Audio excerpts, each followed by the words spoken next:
Welcome to the Combined Authority Housing and Communities Committee, to our January meeting. Thank all the committee members for coming to March this morning. And we've got apologies from Ryan Fuller, Steve Allen and John Batchelor. And I believe we've got John Howard from Peterborough substituting, and also John Niche from Huntingdonshire. And we might be joined by Eileen Wilson from South Cambridgeshire. We've got apologies also from Councillor D. Laws of Fenland. She's had to stay home for works. And we may get a substitute from Fenland, but we're quorate. So we've got some important business to do. We're about 4 months since we got the go-ahead again up for new schemes after a blockage for about 2 years. And we clearly have got an important deadline coming up at the end of March. So my tribute to the officers for all the work that they've been putting in. I'd also like to welcome members of the public and press who've joined us today. So this is being live streamed. We allow filming and photography at our public meetings, so people are free to take pictures, tweet, and share those during the meeting. If you've got a mobile phone, please turn it to silent or vibrate. And on a couple of housekeeping points, those who haven't found them, the toilets are in the vestibule, and then we've also got no fire drill today. So if people do hear a fire drill, it's our job to get out that exit. And fortunately, it's a short distance to the fresh air. And just reminding you that the meeting is being recorded. So I've given apologies, and I think we're also being joined today online by Eileen Milner, who's our Chief Executive, and several of the officers will be contributing online. Anything else to add, Tamar? No, nothing else. Okay, thank you. Any disclosable pecuniary interests or non-statutory disclosable interests? No, thank you. So we've got some housing business today, and also some we've got a very important report on connectivity and the work of connecting Cambridgeshire that the combined authorities played a central role in. But I think first we're just going to get an update. Perhaps are you going to do it now, Roger, or during item 3.1? Because I'll do it during item 3.1. Yeah, okay. So there'll be an update then in relation to the loan part of it. It is quite critical that the loans that were made by the previous period of the combined authority come back, because in the way that the finance has been agreed with MHCLG as was, or Deluxe now, a whole range of the affordable housing schemes can't come back, can't proceed without that. So I'll also make a contribution on the loans issue later on. So first of all, we've got the minutes and action log, and we're asked to approve the minutes of the 3rd of November. Are there any issues or questions of accuracy? Any points that people want to raise who are at that meeting? Okay, I see no objection. So can we take the minutes as approved? Okay, thank you. Any comments on the action log? It's not a big action log. Nope. And then we move on to the agenda plan, and also the combined authority forward plan. I'll take those two together. Any comments on that? Thank you. So here we now test the technology to its finest. Some of us, having travelled across the interesting countryside to be here, can now be joined by people who are able to join, assisted by technology we didn't used to use. And that's fitting, given that the report is on digital connectivity strategy for Cambridgeshire and Peterborough 2022 to 2025. And if it's working, I'm going to ask Noel Godfrey, who's been a long-time leader of all of this work, and I do pay tribute to her and her team, and also to the County Council and Peterborough for backing this, because it's really made a difference. So Noel, over to you to introduce your report and your request for some further funding, I believe. Thank you, Chair. I'm hoping that you can hear me okay, and that the technology is indeed working.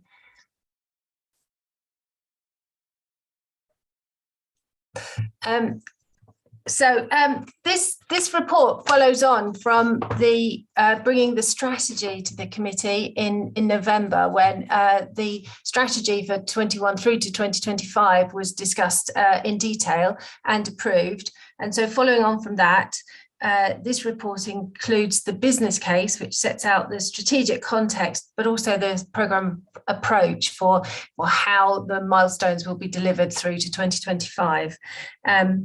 As you will be aware, there is a funding envelope of 4.5 million already provisionally set out in the medium-term financial plan. And this report makes a recommendation to the board that that budget be approved. The business case is in the appendix. I won't go through the document in fine detail, but as I said, it sets out the strategic context, the backdrop to this, but also the delivery mechanism. Thank you.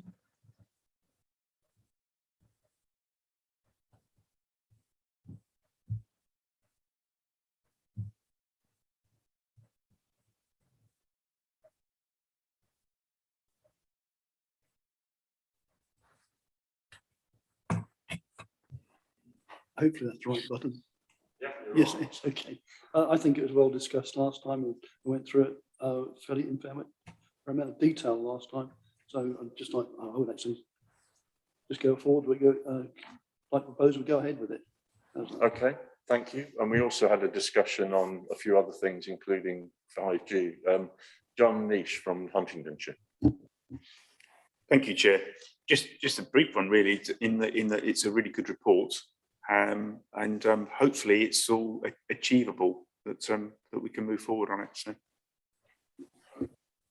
I think that's a vote of support, but clearly we're keen to see it roll out right across the geography and address all sorts of different challenges. Alison from the County Council. Alison Whelan. Thank you, Chair. Just one question. Looking on page 33 of the report, it talks about access and inclusion. And one of the things it talks about is CAMS Wi-Fi in village halls, community centres, seems to be sort of pushed out a little bit. Is there any way of actually trying, speeding that project up? Because that would be one of the things that would actually give us the greatest improvement in digital connectivity, just by simply providing Wi-Fi to a huge part of the country that perhaps is struggling, particularly those who are currently digitally excluded. And I think that's really important. And I think CAM Wi-Fi overall is a magnificent concept. How can you update us, Noel, on CAM Wi-Fi and further progress there, given what a mess the overall mixture of different access to different web and other routes into internet access is around the country? I'm not talking about Cambridgeshire. I'm certainly happy to give you a quick update on where we are. For example, we've actually rolled out CAM Wi-Fi to around, as well as to a number of town centres and other locations. We've rolled it out to around 40 village halls at the moment. The funding for that came directly from health to support health outcomes, and we haven't. We do need to look at how further funding can be drawn down for more widespread delivery of CAM Wi-Fi. So we will certainly escalate the programme where we can, but it's also quite complex to kind of pull it all together, as Councillor Herbert has said. Yeah, I mean, it would be good next time we meet up if you could give us a bit of an update on that and just have a separate section in the next report. And on 5G, which is starting to, if you like, use a word, blossom in Cambridge City and probably in other parts of the county.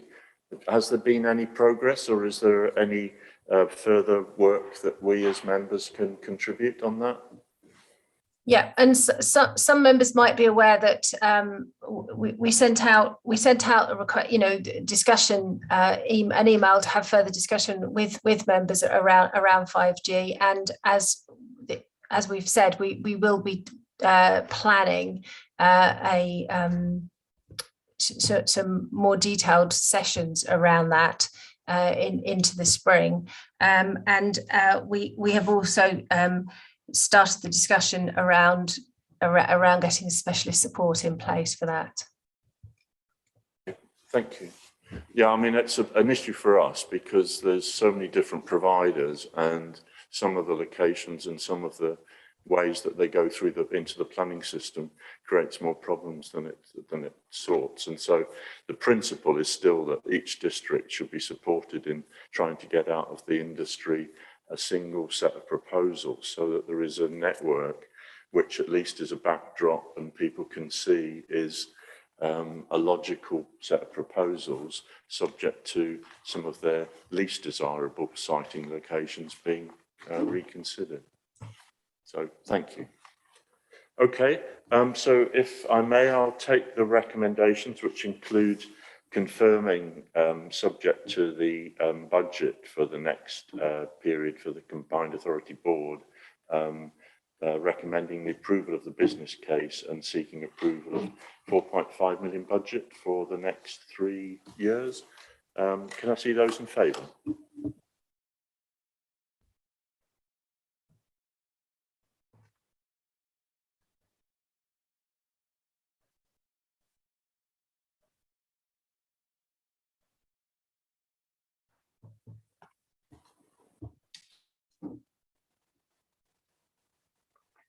I think that's all. Thank you, Noel.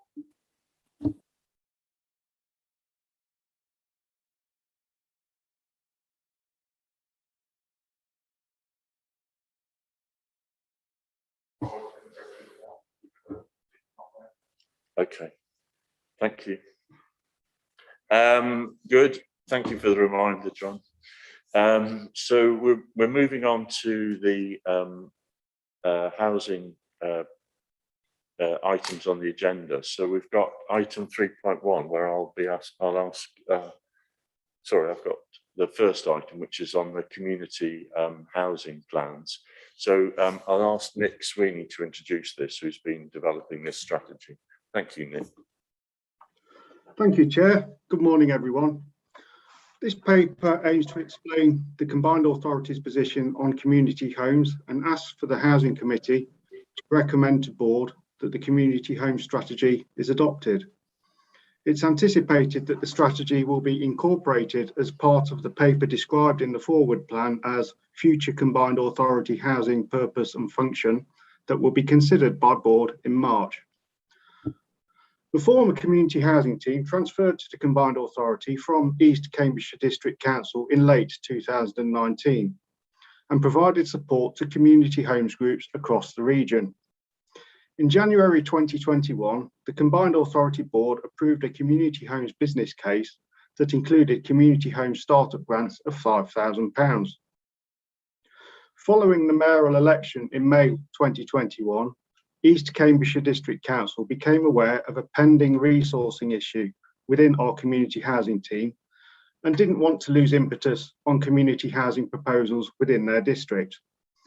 They subsequently recruited a dedicated officer to continue providing support to community homes groups within East Cambridgeshire. The combined authority had no resource in place to support community homes groups across the remainder of the combined authorities area. So we assessed options and identified that support could be provided to an equivalent or better standard by Eastern Community Homes, who specialise in supporting community homes groups across Eastern England. We've obtained authority to appoint Eastern Community Homes until April 2023, when the arrangement will be reviewed. The proposed strategy clearly outlines the combined authority's objectives in supporting community homes groups and defines the scope of activities that will be undertaken by Eastern Community Homes. The underlying objectives are to maintain momentum, establish community engagement, exploit any funding opportunities, and to act as a signpost when necessary. There is sufficient budget to meet the costs of appointing Eastern Community Homes and to continue offering startup grants of £5,000 to community groups. Now, the strategy incorporates a revised application process for the startup grants and addresses a chicken and egg situation. This is what, of course, because community housing groups often consist of private individuals that have yet to form a recognised legal entity. This raises implications as we're reluctant to issue grants to groups of individuals because it's difficult to attribute responsibility and it presents audit implications. However, a primary purpose of the startup grant is to fund legal incorporation if necessary. In order to address this scenario, it's proposed that groups in this position seek guidance from Eastern Community Homes and decide on the best model to suit their requirements. They can then apply for a grant, and when the application is approved by committee, the group meets the costs of legal incorporation themselves. Once incorporated, the community group can complete the grant agreement and draw the grant in the name of the newly formed entity. So the initial outlay can be repaid from the grant funding. This temporary financial outlay demonstrates a commitment by the community homes group and also ensures delivery of a critical project milestone. This concludes my presentation, and members are asked to recommend that the combined authority adopts the strategy. Thank you, Chair. Thank you, Mr. Sweeney. Any questions on the strategy? David from East Cambridgeshire. Thank you for the report. Thank you very much. The strategy is not actually a new strategy, is it? Really, it's just a slight different way of delivering it. It's not a new strategy at all. It's the same strategy under a different name. Instead of using CLTs, we're using CLHs. So other than that, it's very much the same. Regarding funding, the £5,000 per application for funding, how is that funded? And how much is there in the pot for that, please? Is one question. There is 70,000. I'll answer that. Yeah, there's £70,000 a year in the budget. It's in the paper. Yes, it is in the paper. Does it take us all the way to 2025, 26? That's what's in the medium-term financial plan. Yeah, that's all secured. That's in the plan. Whether or not it's rubber stamped. The actual agreement with Eastern Community Homes only goes until April 2023. It will then be reviewed. So this £70,000 will not necessarily go past 2022, 23, is what we're saying. Well, it's in the medium-term financial plan. So unless it's taken out of that for some reason. I'll ask Mr. Thompson to add, because we are going to be reviewing our budget. Thank you, Councillor Smith.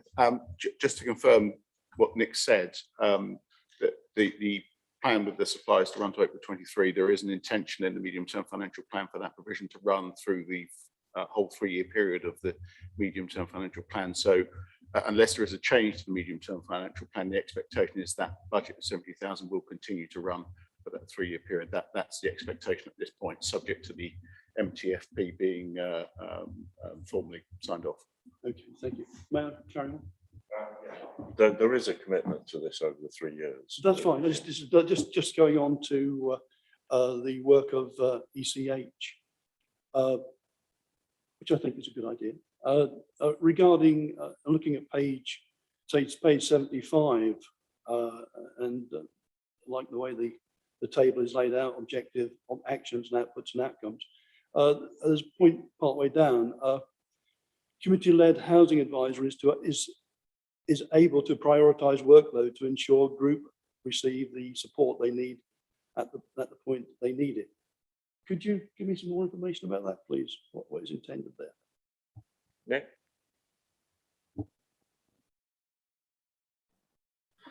Yes, basically the Eastern Community Homes have these specialist advisors, and they will be allocated to servers as part of the agreement. So if a community homes group approaches the combined authority with a proposal or ideas even, our objective is to provide a facility through Eastern Community Homes for them to be assisted. And then a qualified advisor will talk them through the requirements of how they, the appropriate choices in regards of setting up a legal entity, funding sources, networking opportunities, of which there are many on the internet, and there's a wide countrywide network of community homes groups. Also, it might provide signposting for, well, you know, these are the planning contacts in each of the constituent authorities. They may even have developer contacts that they can signpost people to, so that they can perhaps incorporate community developments within wider developments that are ongoing. Okay, if I may carry on. Yep. ECH, do they actually give grants? Are they able to give grants out themselves in any of their portfolio? Are they giving grants out as we would give grants out to our prospective developers? I don't know, Councillor Ambrose Smith. Sorry. Mr. Thompson, come in. Thanks, Councillor Ambrose. Yeah, my understanding is that that they obviously have a far wider remit than just the work they'll be doing in our area.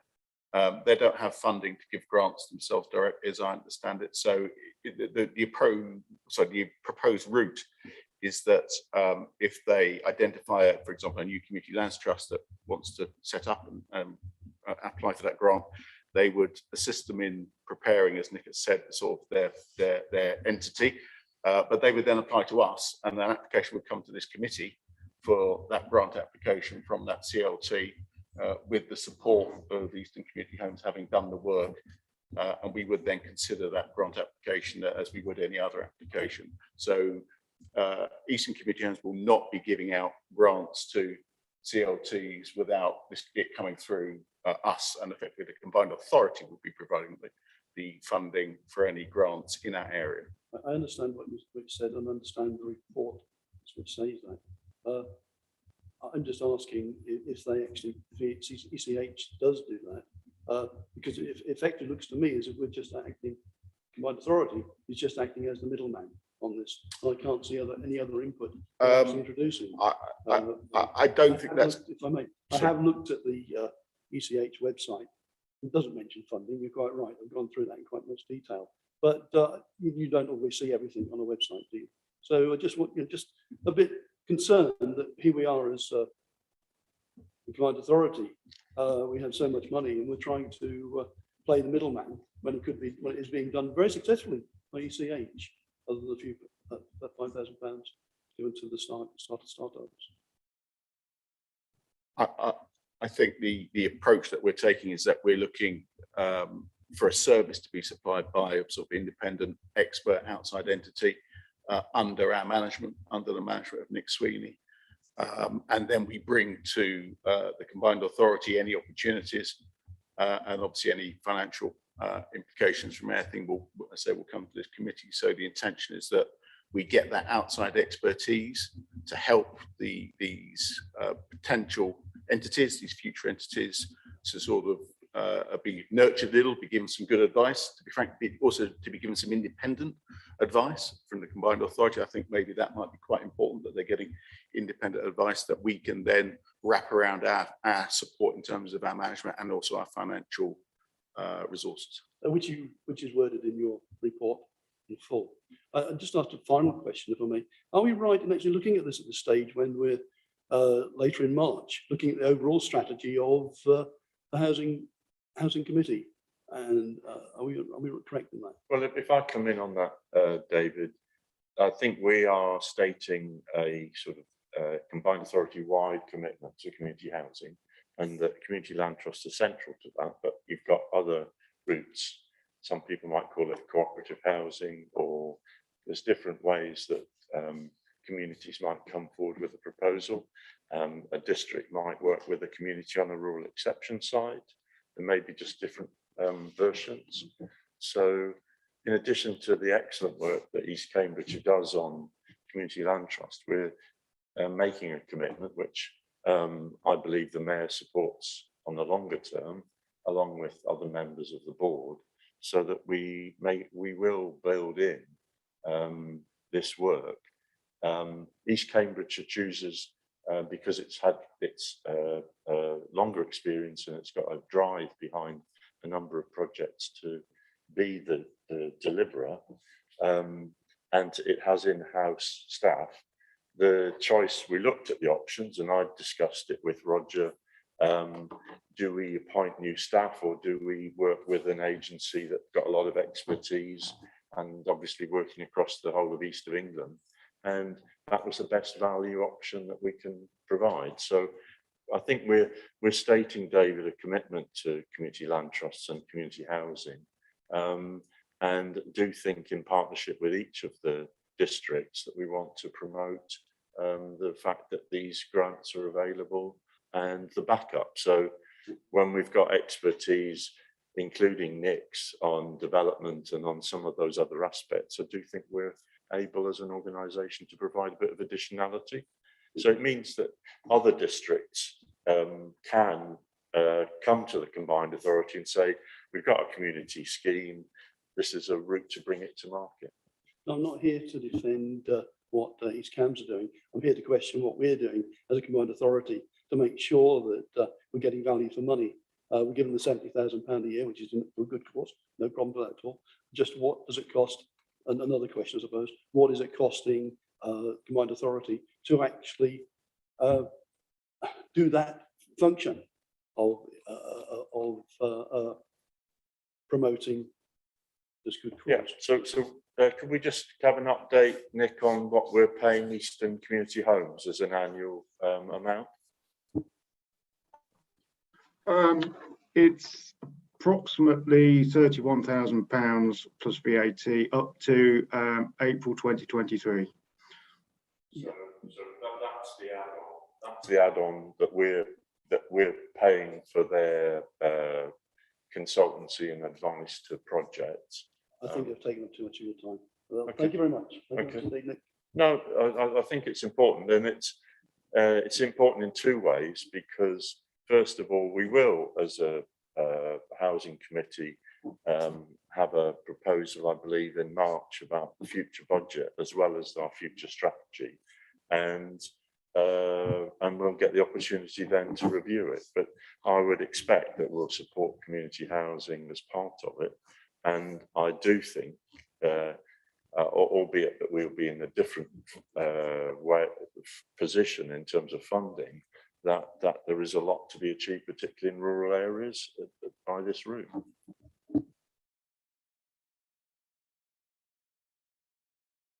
Councillor Niche from Huntingdonshire. Thank you, Chair. It's just a brief overall comment, really. I suppose it's difficult from a combined authority perspective because local authorities have different ways of providing that type of thing. And I suppose it's trying to bring that overall link where actually it's the local authorities that actually end up doing it. But it's useful to know that there will be still some areas there. And I don't think you're quite right, central government have overly helped with their change of direction in some aspects. And I suppose it's trying to pull some of that together. But we mustn't disenfranchise the actual local authorities in actual going in there particular direction as well. So I think it's making sure we do work closely together and not decide to go off in different directions. As we've known, some community land trusts come direct to you without even going through a local authority, and that can cause friction, can't it? And actually then find out there's other issues that have gone on in the past. So I think as long as we keep that working together and those links, we should be able to move forward on some of this. Thank you for answering that, Councillor Nish. It's certainly our intention that if there's a new entity that's being considered in an area, that we will be consulting with that local authority housing team. Clearly, we don't want to sort of be doing things siloed or in isolation at all. So if Nick gets something coming up, say in Huntingdonshire, with a prospective new entity, I'm sure he'll be in touch with the housing team there just to touch base with them, actually also collect their knowledge as well, because it may well be that they'll have much more local knowledge of the circumstance than maybe either we'd have direct or through Eastern Community Home. So it is joining that piece up, undoubtedly. Yeah.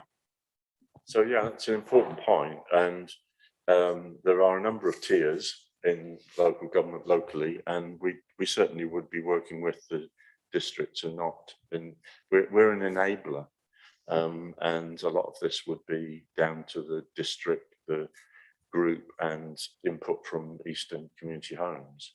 We had a project proposed, I think, from Peterborough. I haven't had any update on it, but it's just as an example. If there are people looking to an innovative way of collectively building some homes on a piece of land, then we can help. But if there's districts you choose to go a different route, that's still your choice.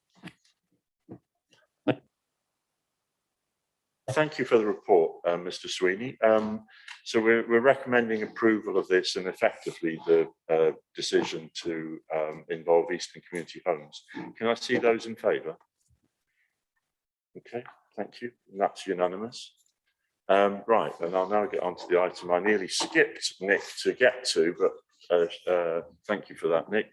Roger Thompson will introduce the update on our overall delivery. Thank you very much, Chair. I'll just also deal with one item ahead of actually discussing the report itself. I think members of the committee are aware that they had a paper circulated on a potential scheme at Ettlesleigh ahead of committee. It was a paper that was issued in the hope and expectation that we were going to get approval from DLUHC to substitute that scheme for another scheme in the programme. Regrettably, since the paper was circulated, DLUHC have contacted us last week, and I'll just read the summary of the email I received from DLUHC, which says, having reviewed the information within the change request form you provided and noting the significant increase in intervention rate for the pot and end scheme above that typically seen within this programme, we do not consider there's a compelling case to make an exemption to the conditions of the programme in this instance, and therefore are not able to accept the substitution request. They then say, I understand this may be disappointing. So that is the reason we're not seeing that paper going formally forward today, and that there was no point in actually asking the committee to approve something that we knew we didn't have approved from DLUHC for. So it is disappointing because we were seeking obviously to try and get another scheme substituted into South Cambridgeshire. We always face challenges in trying to get schemes into South Cambridgeshire. We know there are issues with the rate and this guide rate we had from DLUHC of no more than £45,000 per unit. Clearly this scheme actually was above that rate, albeit it was a small scheme. We were hoping they might make an exception at the end of our programme because we could have got that scheme started on site by the end of March. But we obviously have to deal with what we deal with. They've made that decision and we move on. So just to make committee aware. I'll just make a brief comment on that, and that was that we have sought and gained the benefit of substitution, and in the timetable that was a really valuable right that civil servants agreed. I think the difficulty, and we had pointed this out repeatedly, is that in the southern part of the county the intervention of up to 45,000 doesn't actually deliver you an affordable home in quite a lot of the geography. And we are here to deliver in all of the different housing markets, and it's just very different in different parts of the county. So I just thank the officers for putting this proposal forward, and obviously it's disappointing, including for the scheme promoters, but it's an example of the effort that's been put into seeking to get further projects going. Thanks. So if you Thank you. revert back I'll to go back to the report now. report 3.1. Thank And you. I'll try not to sort of go through too much of the details. There's quite a lot in here, but to summarise, we since we last met have moved from 111 to 190 units started on site. That's 2 further schemes that have started within our programme. We advised in the report that we were looking like we were heading towards 889 units at the time at which the report was drafted. We've now had actually to update committee with the loss of actually 1 further scheme, which was the scheme in the schedule at Wisbeach Road, Littleport, which is going to need to go back through the planning process again, and therefore won't be able to start on time. So we're now reporting 840 units is what we're targeting and trying to achieve for the programme for 2021-2022. To achieve that, we have 7 further schemes that need to start on site. Again, as a verbal update for that, we're hoping 2 of those will be later this month, probably 1 in February.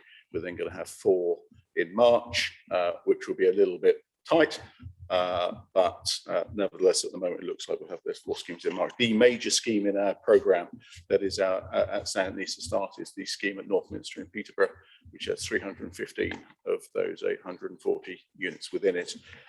So we're talking to our colleagues in Peterborough closely about that to try and make sure that that's all sort of going to plan. At the moment, I'm led to believe that their procurement and other issues in taking it from the planning consent that they got last month, which actually is news since the committee last met, so they have got their planning permission, and they're now going down the route of trying to get the scheme ready to go. That will be a significant element once that scheme gets started on slightly de-risking. We've given a little introductory piece around prospects beyond March 2022. I don't really intend to dwell on that because there'll be more coming with that at the committee at the next meeting, and then subsequently to the board at the end of March. We've given, there was a request at the last meeting, some information on value for money. There was a request that we give some sort of data, value for money. So there's a separate appendix around value for money, which I think shows probably a satisfactory outcome in that it looks like from our analysis that the public purse is benefiting from a ratio of 1.65 to 1 approximately as a result of the housing programme. In terms of finance and financial implications and loan book performance, the good news since we last met is that the loan with Lara Homes at Great Abingdon has now been fully repaid with the interest that was due. That actually was repaid pleasingly at slightly ahead of what they were obliged to do under the terms of their facility agreement, which is good and positive. We have issued a supplemental note, which you may have seen, about the Lara Home schemes at Alexander House Ford at Ely, where they are saying they're now being quite significantly impacted by Omicron COVID impacts to the delivery of that scheme and programme. I need to have some further discussion with Lara Homes, but the intention is that if that is the case and they are making an application to seek for us to vary the terms of the facility agreement, that would come to the board at the end of January. But I need to have some more discussions with them in the next couple of days about that. But that is obviously a concern because that loan was due for repayment on the 7th of February. Initially, I was being advised when I was making inquiries of Lara in early December that they would be able to make that payment. It was based, I think, partly on their existing funding that they had available, and also the anticipation that they will be able to sell some of, I think, the units in the upper part of the development, which will be finishing first on their phased completion of the development.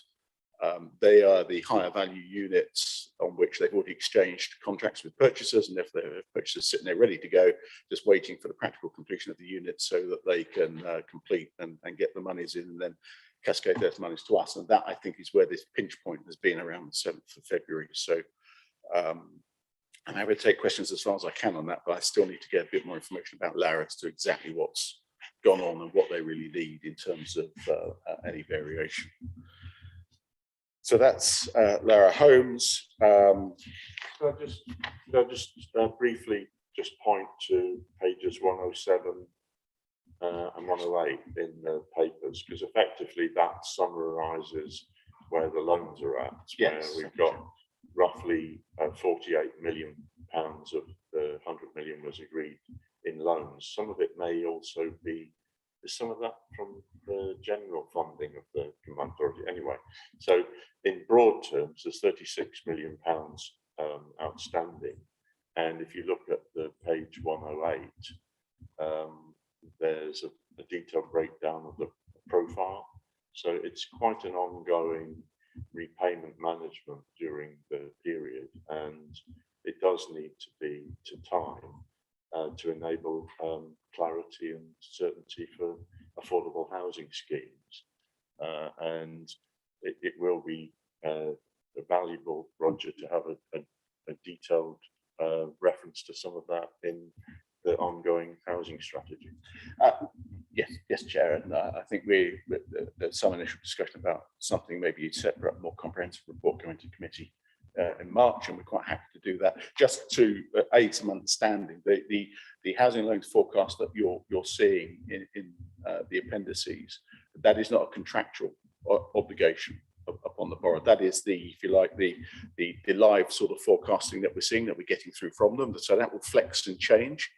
And when we update in March, no doubt there'll be some further changes. We are expecting quite a significant amount of income coming in the next 4 weeks or so, which obviously we'll report to you next time we see you on the success or not of that. A large part of that is one deal on the MOD Ely scheme, where they're selling the affordable housing provision that's now completed in that scheme to a local CLT.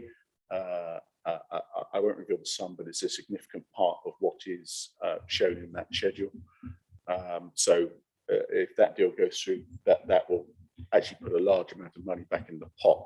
The only other thing I'd say is that, and there's some commentary in other parts of the tables, if you look at another one of the tables for the current year's programme, in fact last year's programme, there's some loan commentary.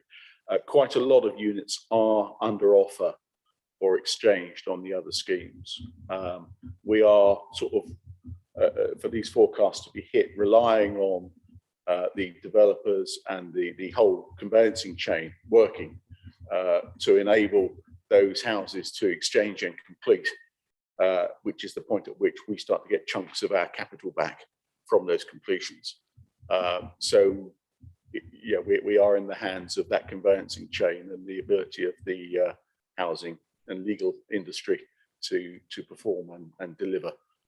So yes, that does present some risk to us, you have to say, because again, what were the impacts from that COVID at the moment? Slightly uncertain. But the important thing is that you know, as soon as anything completes, we get lumps of our capital back into our programme, and indeed we need that capital in order to recirculate it back into the grant programme, as the LUHC have clearly stipulated to us. Thank you, Roger. So we'll follow that part, for sure. Councillor Niche. Thank you, Chair. That was really useful. Are there any concerns on some of that cash flow coming in, just stopping it going out, if you know what I mean?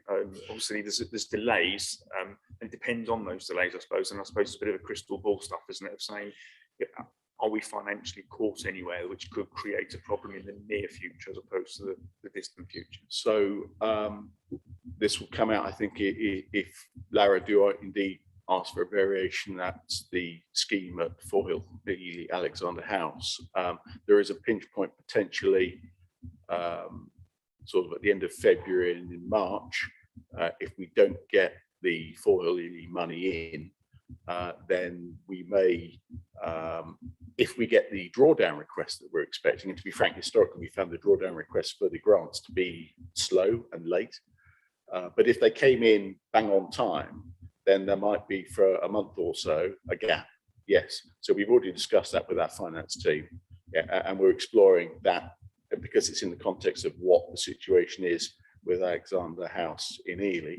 And if there is a situation where we are looking to extend the city agreement there, then there's a sort of knock-on potentially in March around that cash flow position. The practical reality of it is that actually I'm feeling relatively relaxed about that, because we found that actually, although the grant applicants have been, when they start on site, they're entitled to start applying for the first phases of their grants. Actually, those applications tend to be pretty slow in coming in. We found ourselves in situations where we've been chasing the applicants to apply for the money that they're entitled to receive. So to be frank, we just might not chase them for a month or so. And that way, I suspect we'll avoid our cash flow issue in the short term. But you know, we've got quite a lot of capacity in the finance team. I think if there is a short-term need to take some capital from whether it's our reserves or elsewhere. But it's not a huge amount of money at the end of the day. Yeah, we're not talking about tens of millions or anything like that. It's going to be probably, I think, a few 100,000 if we need to do them. Thank you. Sorry, reverting to the core of the report now. Yes. So, well, I've done quite a bit of it. Yeah, we have the program that we're running to. So we've got 7 schemes to continue to run. The program from 2021 continues to run pretty well. We've supplied some information, and apologies, this caused some confusion. The graphics that we supplied in some of the appendices that showed the location of the schemes related at the moment to the program to March 2021. We're working on those graphics for the program 21-22, which we hope to show you again at the in the next paper. So that hopefully is quite useful for people to see and understand where the money is sitting. And it's all about now getting these 7 schemes that have not yet started on site to site. We've had some great help, and I'd like to thank actually some members of the committee for pursuing some of the schemes that were maybe a little held up in planning. The good news is that we seem to see that there's now a clear plan to resolve those planning issues with those schemes. So again, assuming that goes as we hope, and of course we can't make assumptions about whether or not planning consents are going to be given. That's not our role. But if planning consents are given, then those schemes should be rolling through and starting on site with the suppliers concerned. So I know there was a bit of a push we gave you in November about that, and I'd like to thank you for the response that we got. So I'd reiterate that. Councillor Ambrose Smith. Yes, Roger. Rather disappointed, really. In November, I queried the outstanding, the doubt about Peterborough, 315 houses, and that was all there was going to be. And I sort of almost got my knuckles rapped by you that to say, of course, we've got this under control and that we're winning. On top of that, we get 247 now, which have been lost effectively. That's, you know, are we really in control of what we're trying to do? Are we really talking to our partners? You mentioned the districts and so forth. Are we really talking to them? Are we really getting to the bottom of what the problems are and these local requirements? I know how difficult it is, so don't get me wrong. I know how difficult it is dealing with individual projects and trying to help everybody, being the middleman, because that's all a council can be, is the middleman.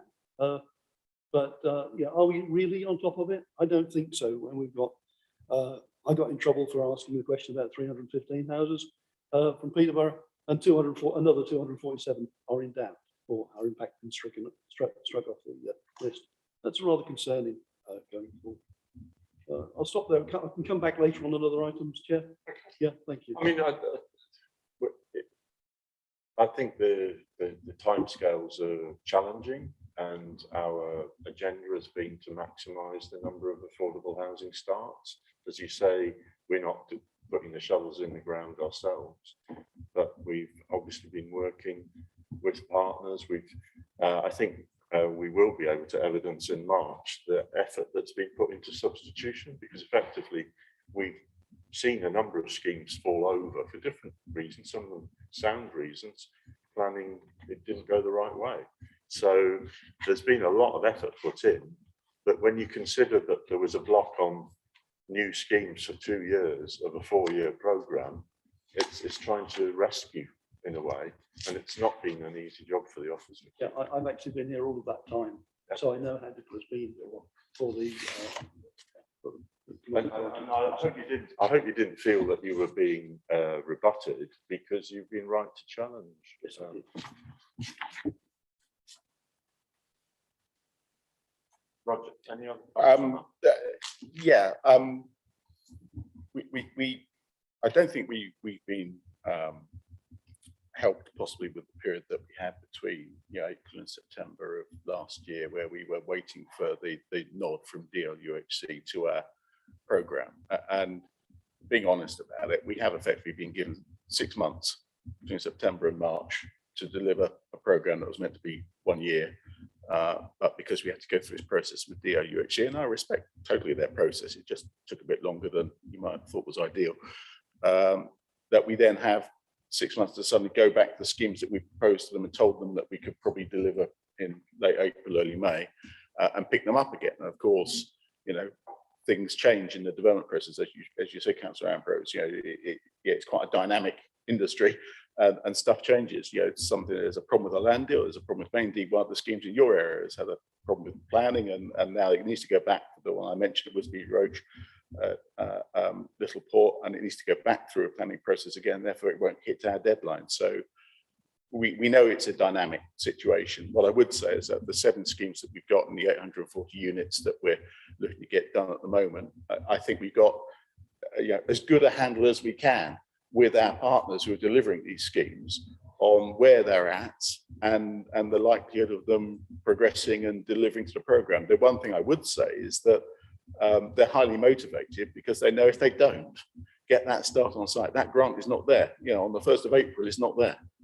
And that has, I think, for example, at Peterborough with Northminster, focused minds.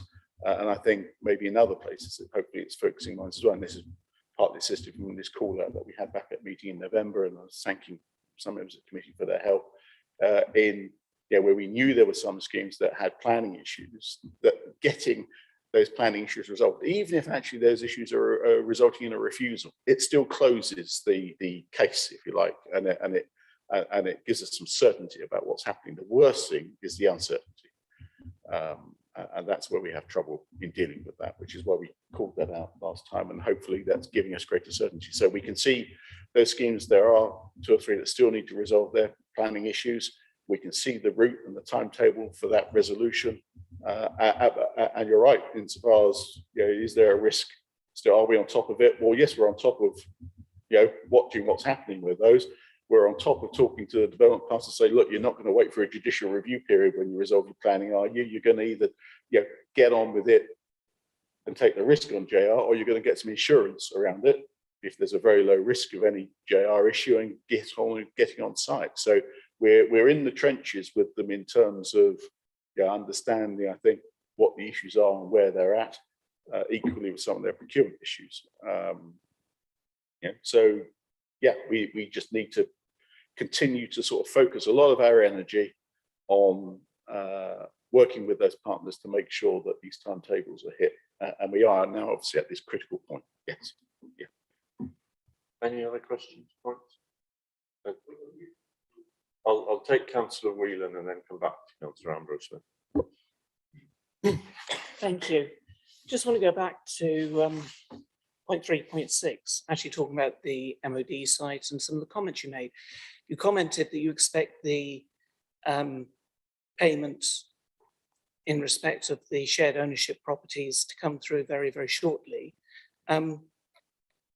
Perhaps you can just update me on the basis for that. I've been talking to people who actually reserved those properties back in July and August 2020, who have not been told that these are progressing at this current time. So to see the source of your information would be interesting. Also, you're talking here about there being a risk that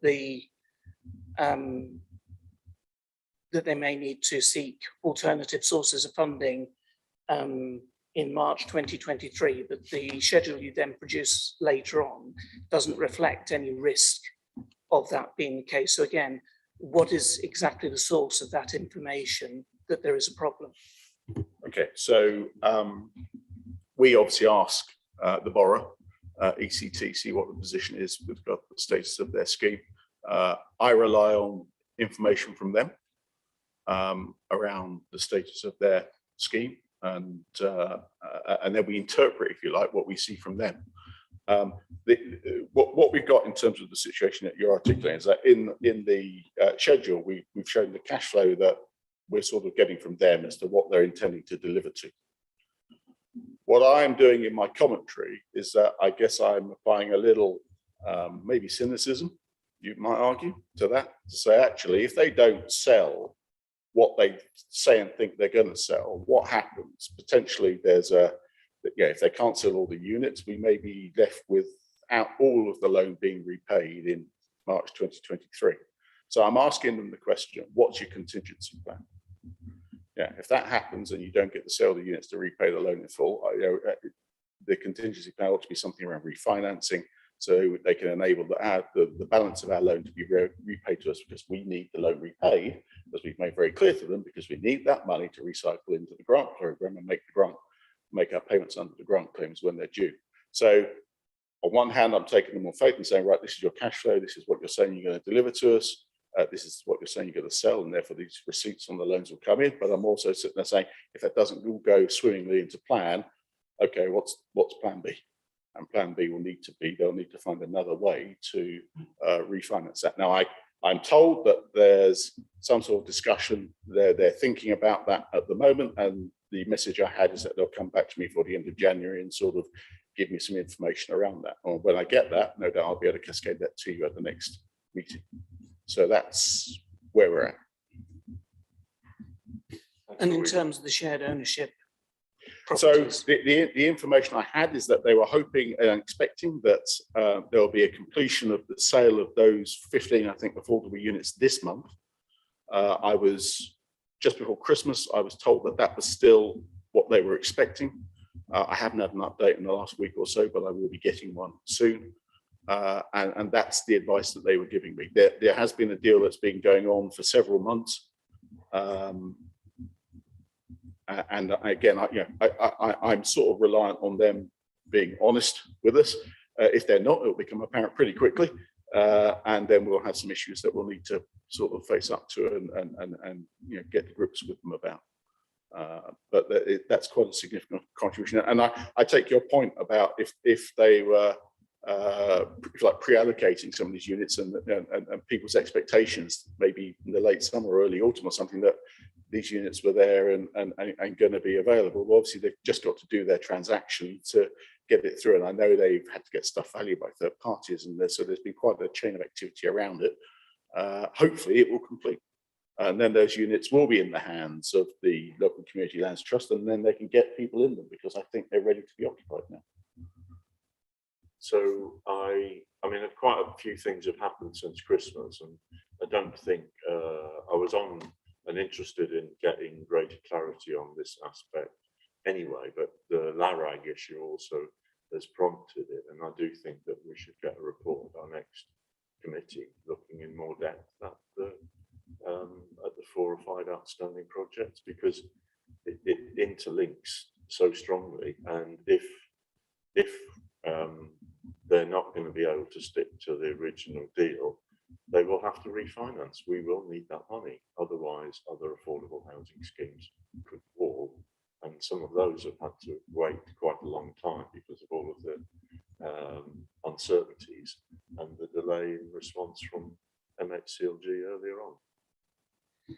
yeah, thank you for that. It's good to have the clarity as to why there's a difference in different parts of the report. As I say, we're talking about some of these people were actually signed for these properties almost 2 years ago now.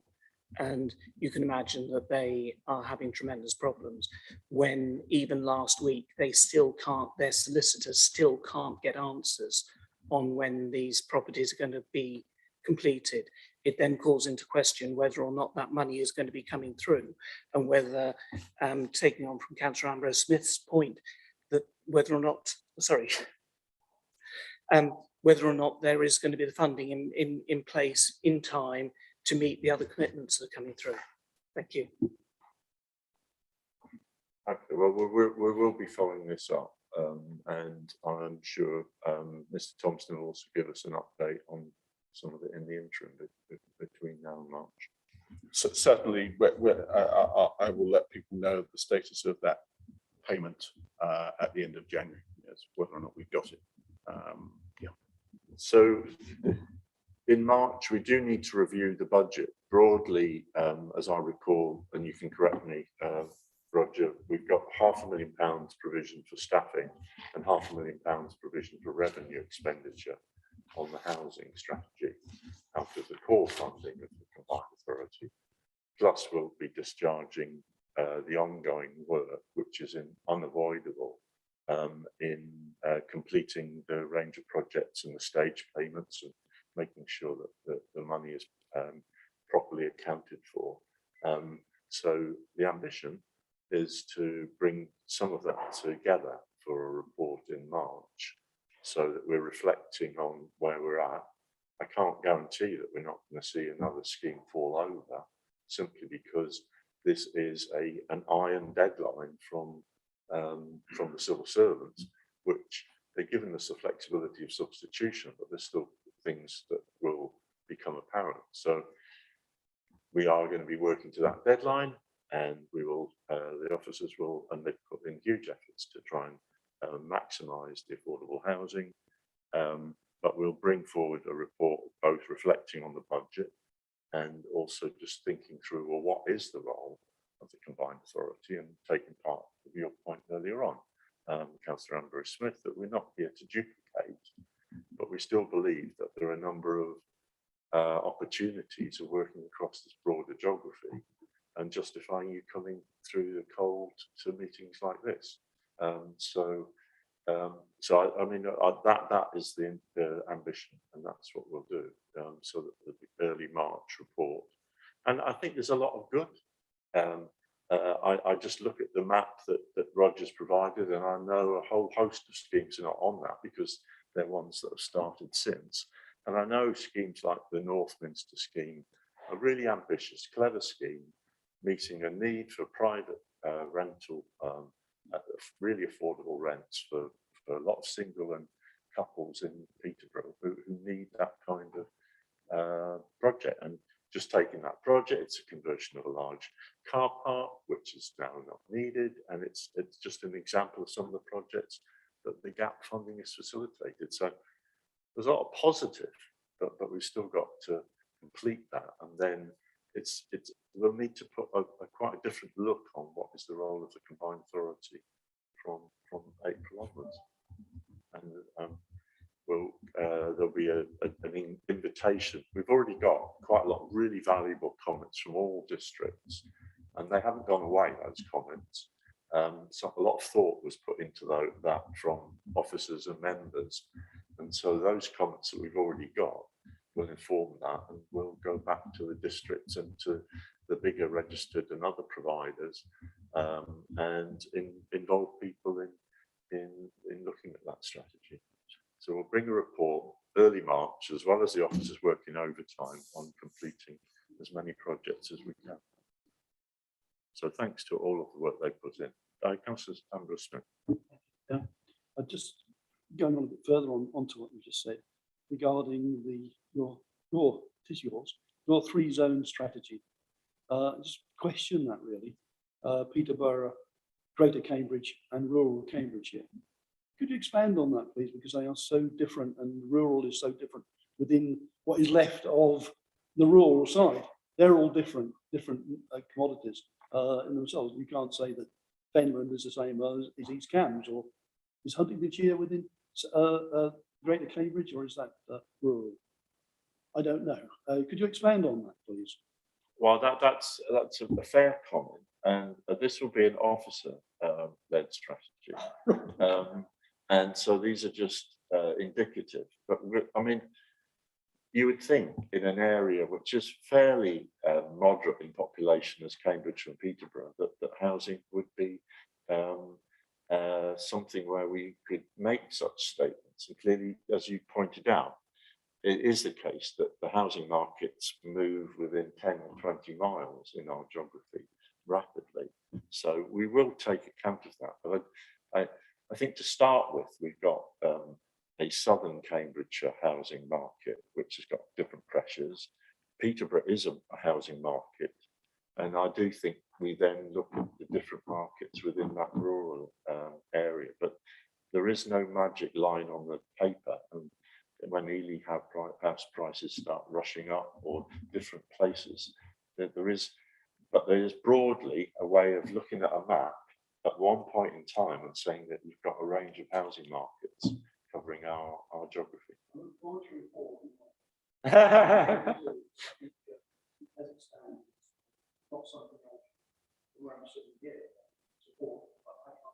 Well, we'll see how it's worded, and I hope that we can get greater support. I accept that we didn't get unity on a previous discussion, but the aim will be to propose a strategy for what the combined authority focuses on, and to explain in some language the different markets, as well as recognise that each district has also got its particular focus.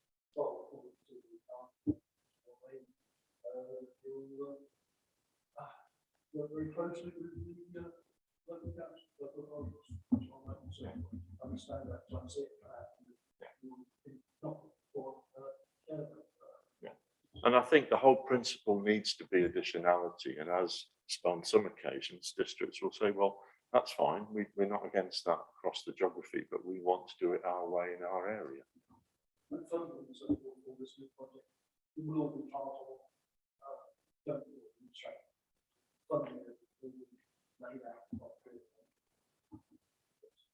Yeah, and I would expect that we will endorse the community housing strategy, for instance, and a few other elements. And then there'll be wider issues, including the whole challenge of skills and some of the other issues within the market within our area, and partnerships with registered providers. You didn't tell me off for not using my mic. So sorry. Okay, so we've got a recommendation there. Can I see those in favour of receiving this report? We'll get a further report in March. Thank you, Roger, and thank you to others in the team. We will now ask to introduce item 3.2 little 1. If connectivity is working, if I could see if Asma's on the line. Are people okay to continue until through this item? Yeah. Asma, thank you for joining us. Can you hear us, and can we hear you? I wonder if you can hear me, and Happy New Year to everyone. Thank you. I didn't use that greeting, but same to you. Okay. So, can you hear me, Councillor Bow? Can you hear me, Councillor? Yeah, we can hear you loud and clear, but do speak up, because we lose a bit of your natural verve through these electronic wires. Thank you. Okay, thank you. Good morning, everyone. I'm bringing Great Haxley off London Road, Peterborough, again to committee. It was brought last January in 2021. This is a revised application. There have been some issues that have arisen between Countryside and Cross Keys, which therefore has provided us with a new scheme. This was approved last January, but I'm just bringing you a revised update. The grant that they require is 1,886,500 to enable the delivery of 49 additional shared ownership units. This is a 10-year conversion from market sale to shared ownership. It's part of the urban extension. There are a number of houses that are still protected under 106. The average grant rate for this site is 38,500 per unit.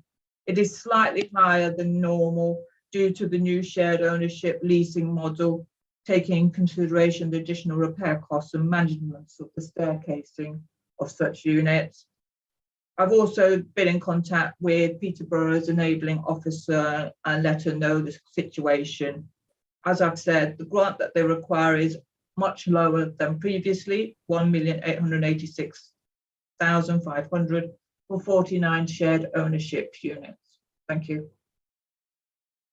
Thank you. And I should have declared it before I asked you to speak, but I declare an interest, which I've declared in the past, that my partner is a member of the board of Crosskey Homes. I apologise for the delayed statement, but I needed to make that register. Any questions from the committee on the report? Councillor Ambrose Smith. Sorry, Chair. It's something that the previous colleagues have actually mentioned, and we probably mentioned it. But the space on 2.8, the space standards on 18 of these developments, of these units, is well below national guidelines. I know it's not part of our remit to be concerned about that, though I am. What I am concerned, what I ask is that when we look at our new strategy going forward in March, that we actually perhaps consider these space standards to be part of that, the guidelines going forward, that anyone asking for build properties and so forth should actually meet those standards. Because 2 to 4 persons going in something which is designated sort of 13% less than standard is not very good, really. And we have rubber stamped all of these in the past coming to us, and that is, you know, a concern. If we can overcome that, that would be good. Thank you. Okay, well, we note that, and I recall watching the committee with yourself and Councillor Sargent raising this. So we'll carry that issue over to the report in March. So in looking at that on page 111, there are some issues, but we're not in a position to insist on that. If you look just below that, you'll see that the housing enabling officer for Peterborough, who's been part of the team looking at this, is obviously supporting this project. Roger? Councillor Smith, quite sort of agree and acknowledge your point about the space standards. The one thing we have done through this programme is that anything that has been below 85% we have rejected. Obviously, some of the units in this format are just above that, others obviously above 100%, but just to give some reassurance, we haven't totally blindly sort of carried on regardless. Anything below 85 has been pushed back on, and we've just said, sorry, we can't support that. So I am aware of that, and grateful for that happening. But if we could, perhaps, with what I've said already regarding meet the standards, I know we can't, it's difficult to impose planning regulations onto our planning departments, but we're talking about grants here, aren't we? That's a different thing altogether. Thank you. Thank you. Asma, did you want to add anything else to the report? Sorry, Councillor. Yeah, I just wanted to say that they are 85% over, which is in line with Homes England's remit as well. We do not take anything that's under 85%, just reiterating Roger's statement. Okay, so there is a bottom line. Okay, so we have on page, so I'm just leafing back to 109. So we're asked to recommend effectively a varied set of proposals for this scheme and committing a grant of 1.886 thousand from the original pot. Can I see all those in favour, please? Okay. And that's unanimous. Thank you for all your work, Asma, on this changing field of projects. And we've then got the follow-up in March. So we've got a meeting as is in the agenda on, is it the 9th of March, if I recall right? Right.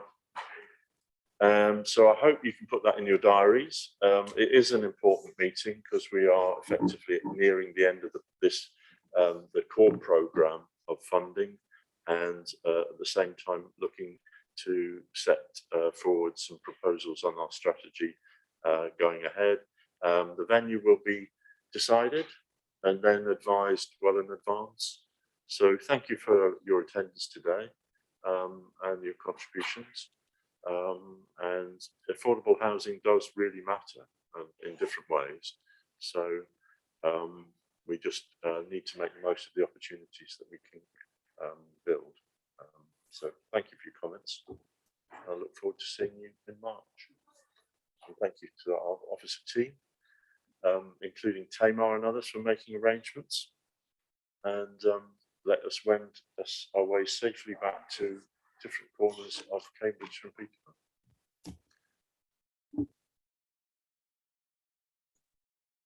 Thank you. Bye.